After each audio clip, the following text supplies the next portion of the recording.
What up, everybody? Today we got a special episode video conversation. I got three hardcore Tigres fans alongside me. Louis from the Tigres English account on Twitter. How you doing, brother?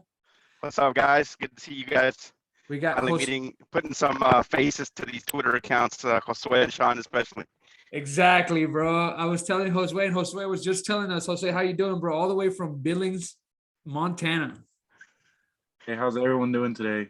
I appreciate everyone having me here today. And lastly, we got Sean here in Houston with me. How you Guys, doing, how's bro? everybody doing today? I'm excellent, man. Glad to be here. All right, well, let's just dive right into it, guys. We had a pretty decent game. Tigres ended up pulling the win 1-0 at the Azteca Stadium. I'm sorry, with a red card by Nico, and tough times during the match defending, but well played in my opinion. The team came out strong as far as what they're looking for. They came out confident, and with that championship pedigree that we know that they have. So. Any opening thoughts on this game? Let's start off with you, Louis. What you got? What did you see coming into this game, and what did you see in the first half as you saw the game progress?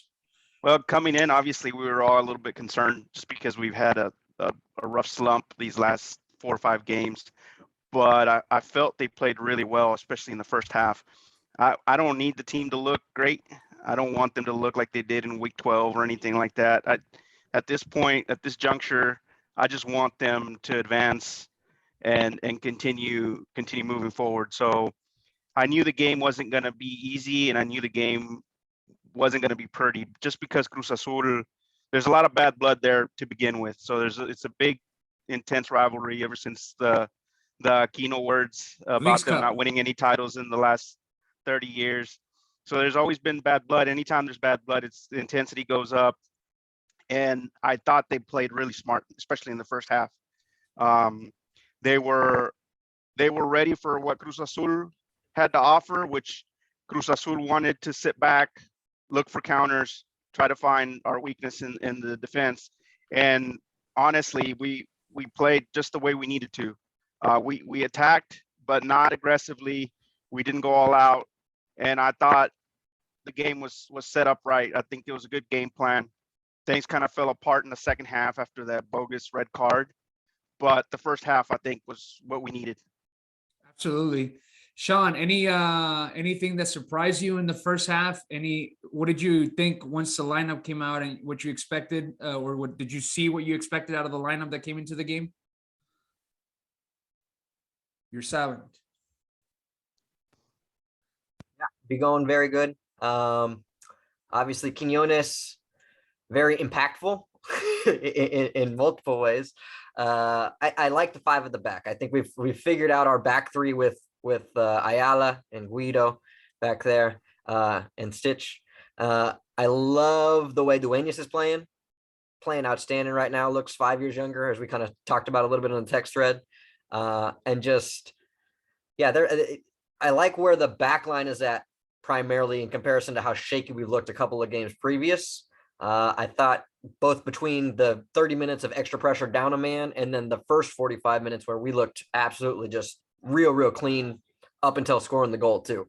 I liked everything that we had going up until, we decided to fight with each other, fight with the referees, and kick some people in the face accidentally, So if we can avoid stepping on our own toes, keep out of our own way, then there's no reason to think that we're not moving on to the next round. Yeah, absolutely. And I want to touch up with you, Josue, a little bit about Nico. So we obviously knew Florian was injured coming into the Liguilla, and Nico was the first option there. From my point of view, he didn't really meet my expectations as to what, or at least showed me that Florian is really important. So I want to get your thoughts on that, as to what you thought about Nico inserting himself in that starting position that Florian normally has, and what did you think about his game? First half only, right, not into the red card. Yeah, so I think he had a really slow night last night. I feel like either Sotelo or Cordova would have had a better night. Either one, I think, would have had a little bit more of an impact than he would have last night. I believe for the way the game went yesterday, I think Sotelo would have been the perfect candidate for that because it was more of a retention one-on-ones, and he would have really helped us over on that right wing, which was dead about 80% of that game. Yeah, so I just feel like kind of to that we point, have I think Nico's struggling to replicate his form from last season when he was, leading goal scorer in Giniac's absence due to injury. We haven't seen any flash of that from him this year. And I think that kind of that incident that led to him taking the shot instead of making the easy pass that led to the fight with Quinones is a little bit of that, of him saying, hey, I'm struggling to find my form. Nobody's seeing any flashes of things that made me, a starter here. I need to force the issue. And then that's leading to other issues within the team. Well, I was going to say, I think that, and Lewis and I have had, this conversation in the past where I think he's, at this point, he's expendable on the roster. Yeah. And last night for me kind of solidified that because he's not going to play in any other position besides that position unless he starts up top when Gignac or Carlos Gonzalez is not playing. So if he's not going to give you the wing play, which we are truly known for, and like yesterday, I saw Piojo get on Nahuel Guzman about, I think playing the ball just to the left side. I think he did it back to back, from coming out of the back. And you can just tell the first half after I rewatched the replay was we pushed so hard on the left side, which, yesterday, Lewis, when you tweeted out about, who should take whose position, I quickly said shift Quinones to the opposite side and bring Soteldo in. And I saw Edu Torres tweet that out too. But after rewatching that game last time, man, I don't know if anybody has the chemistry that Luis Quinones and Aquino have on that side. So I think even you kind of like have to rough it out and play Sotelo on the right, in my opinion, based on the chemistry. What do you think about that or that movement? The thing with Diente, I feel like he's not a true winger. And so I think he's always having to shift down the middle, which also made, to Sean's point, Dueñas kind of look better because Dueñas was kind of bossing that wing. And honestly, I think we should give Quinones a shot on the right because Dueñas has been with that squad forever, man. I think he'll have chemistry with whoever you put there. And I think if you move Quinones, let him play on the right, him and Dueñas can make it work on that right side. And then let Soteldo just do his natural, because Soteldo's gonna want to prefer the left wing anyway. Mm-hmm. I don't know what kind of chemistry him and Aquino will have, but I think it's worth a shot. You can let them come out and play for 45 minutes, see how it goes, and then if it doesn't work out, you can always bring in a guy like Cordova to try to fit in there. I do feel like we missed Tovan a lot, like especially in that game last night. I think he would have done some damage on that wing. Yeah, where we need lots of crosses. I kept hearing yesterday that Cruz Azul gives up a lot of goals in crosses. And that's their weakness. They don't have good fullbacks. And so with two solid wingers there, I think we could have done a ton of damage. But it's like Sean said, most of that action was going on the left side. There wasn't a whole lot going on the right wing. If we know that Diente is going to be gone next game, and even, for this entire season where we've had issues with the back line, I think the missing man that we really need is Chaka. If you had an informed Chaka, you could put him on that right side, and him and Dueñas can interchange right wing, right back. I don't know if I would play him that high, but he had a decent game last night. Yeah, he so did. It's like I know he's been missing for more or less an entire calendar year at this point, either in bad form or just not playing. But if Chaka can find the thing that had him on the national team for a spell, if he can find, now's the time to find it. If you're gonna find the time to play well, he is it. Summon 2018 Chaka, man. Just summon him, bring him back. Anything that stuck out to you guys, particularly in the first half, in their play or, offensively? Sean talked about a little bit about the defensive side. Anything that, or even the mid, anything that stuck out to you in the first 45 minutes? I think the midfield was extremely dominant. Carioca and Bigon had it under control, man. If you look at the stats for the first half, they literally didn't even take a shot. Nahuel, I could have played goalie that first half. Nahuel he didn't have to do anything back there.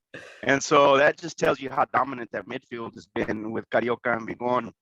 And I think they're just going to continue to boss it because Cruz Azul is really missing Charlie Rodriguez. I think I said it in the group thread that's their version of Bigon. And without Charlie Rodriguez, they just don't have a guy who can go box to box and then be that extra scorer for them.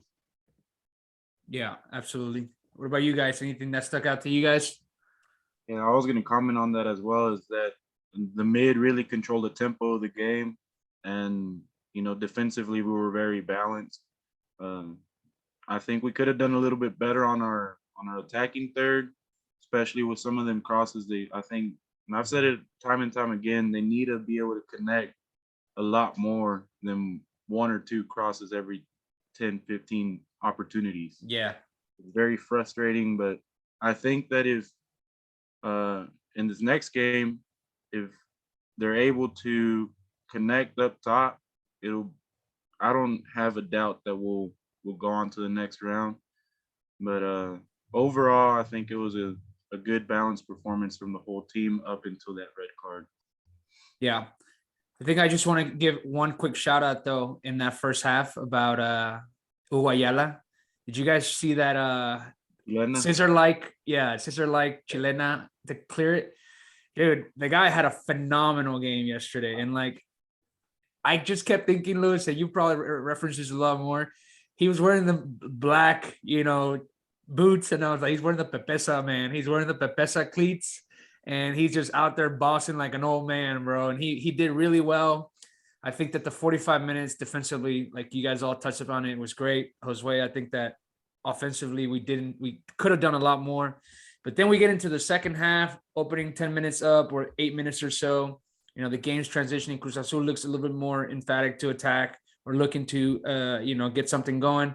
And then we have the VAR decision with Nico Lopez. Is that a red? Not a red?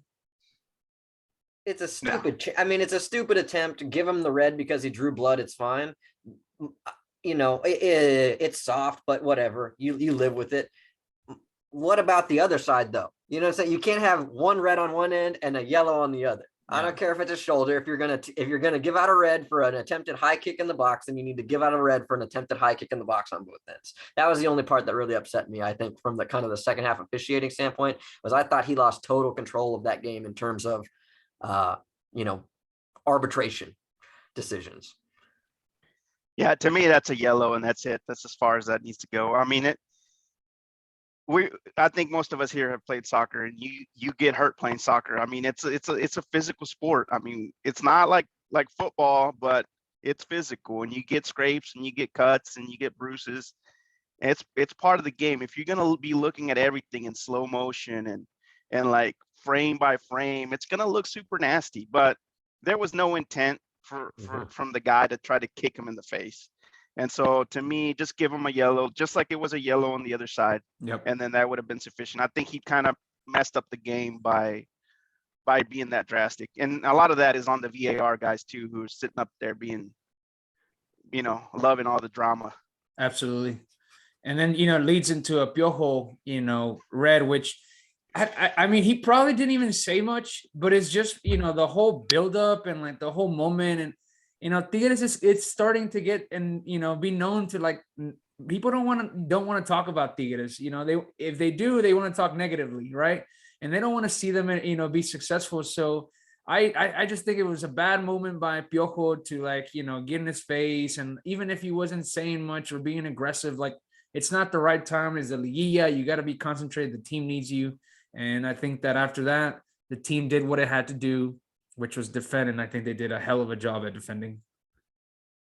Which I'm really proud of because up until that point, the only time we had ever shown grit defensively was in that Querétaro game. Yeah. And before that, I mean, if this had been like a week 2 or week 3 game, I think we would have fallen apart, probably allowed another 3 goals and we would have lost 3-1. So I'm pretty proud of the guys in that regard, that even though we did kind of go through an emotional roller coaster, they got it together. They knew what was on the line and they just bunkered down and defended, which, I think in the early Piojo era, we probably wouldn't have pulled that off. So that goes to show that we have some veterans in there that know what needs to be done and at what juncture we are in this postseason. I'm going to hot take it the other way and say that I loved it. I love Really? Piojo. I love Piojo yelling at people. I don't give a damn. A soccer coach doesn't make that much of a difference. All you do is send some subs and yell, get your kicked out. I don't give a damn. That was fun. Watch. My man. All angry and mad and stomping around. Hell yeah, why not? Add some excitement to this thing. If you're gonna go, you gotta go big, right? If you're gonna get red carded, just explode and go, man. I mean, man, I maybe don't know. fire up the troops or whatever. I don't know. I think they got fired up for sure. But he made 5 subs, which I thought, obviously with, man down, I think that was really appropriate. So he subbed in Chaka for Dueñas, Quiñones for Igor, which, man, what was that? I was scared. I was scared when I saw that sub. I was like, man, Lichnowsky's going to blow it. I just felt like he was going to come in and mess up the chemistry back there because everybody was in sync. But thankfully, it didn't happen, man. It just, everything kind of stayed together. Yeah. He blasted one for 25 yards. Man, if that goes in, dude. So then he made, obviously, he took out Gignac for Charlie Gonzalez, Aquino for Fulgencio, and then Angulo for Venegas, which I thought, I've seen Venegas get a bunch of free kicks in practice. When I saw him take up, and I was like, oh, it's perfect moment, man. The man gets no playing time. He's going to come in, relax, knock it, man. Weak shot, dude. Weak shot. Right to the wall. Yeah. So 5 subs, which I was really, happy with that, get everybody, running around. And like I mentioned yesterday in one of my tweets, with the smog in Mexico City and, man down, that was impressive. I think that they did a hell of a job. And I think that was probably the best defensively and compacted as a team that they've looked. And, obviously with the man down, that's naturally going to happen, but we looked solid, better than when we have 11 on the field. Well, and you're going to want to have your whole squad, with some recent playing time. If we're planning on having a deep Lehia run, you're going to want to have everybody in some sort of form. So yeah, getting the extra rotations and the extra bodies in there, I loved it too. Josue, so going into next game, any changes that you would make besides, obviously the one that we had to make for Nico? Anything else that you saw that potentially could change? No, I think defensively they have to stay compact, make sure it's a wall, can't get through it. Either the man goes or the ball goes, like they like to say, but not both. Exactly. The mid, I think they have to continue to control the tempo, which I have no doubt that they will, because like we were saying, Carioca and Vigon have been pretty much owning that sector of the field. I think on the wings, we just have to connect when they do those crosses. And up top, you have to give Gignac that opportunity. I think you give him the opportunity, the ball's going to go in. And I think that's what they have to rely on. I think they got to score a quick goal, maybe within the 15, 20-minute mark to put a lot of pressure for them to score 3. To open up the game. Because of that, positioning in the table. Who would you change for Nico? I think I would go with Soteldo just because of the 1v1s, and you can probably create more opportunities from the right, and they'll probably be more lenient on playing on the right, not avoid it like they did this past game. But I wouldn't be surprised because of Piojo's relationship for it to be Cordova to go in, and hopefully we see some of Soteldo around the 60th minute. But personally, I would like Soteldo, but I feel like it would be Cordova that goes in. Yeah. Anything? What do you expect from Cruz Azul, Luis? What do you think their game plan is going to be like? I think it'll be just like they started the second half and finished the second half. They're going to look to be aggressive. They have to be. They got to score 2 right off the bat to try to win and not allow any. So I think they're going to be more aggressive. Hopefully we still keep possession, because that's what we need. We need to keep possession, keep generating chances, and just keep up the intensity. I don't want to see us start the game bunkered down, trying to defend this little lead. Now we need to be aggressive as well. Just match the intensity, be smart. I think Piojo will come out with a decent lineup, but he's got a ton of options, man. I'm not worried about the roster. We got plenty of depth and more depth than Cruz Azul, and there's plenty of talent there. So he can do anything he wants with that lineup. I was just thinking right now, he could move Dueñas to the left, play Chaka on the right, and have Aquino play a Aquino. winger like the old days, you know, and then Quiñones on the right. So he's got a ton of options. There's plenty of players there, and as long as we match their intensity, I have no doubt that we'll pull it off. We're at home, so we'll have our fans behind us. Yeah, the table is set, man. So they can push us for this result. So, any final thoughts, Sean? Anything to add? No, one goal up with the seeding advantage coming back home to the Volcan. Everything's looking pretty for the semis. Predictions? What are we thinking? What's the goal-like situation going to be like? Give me 2-1 us.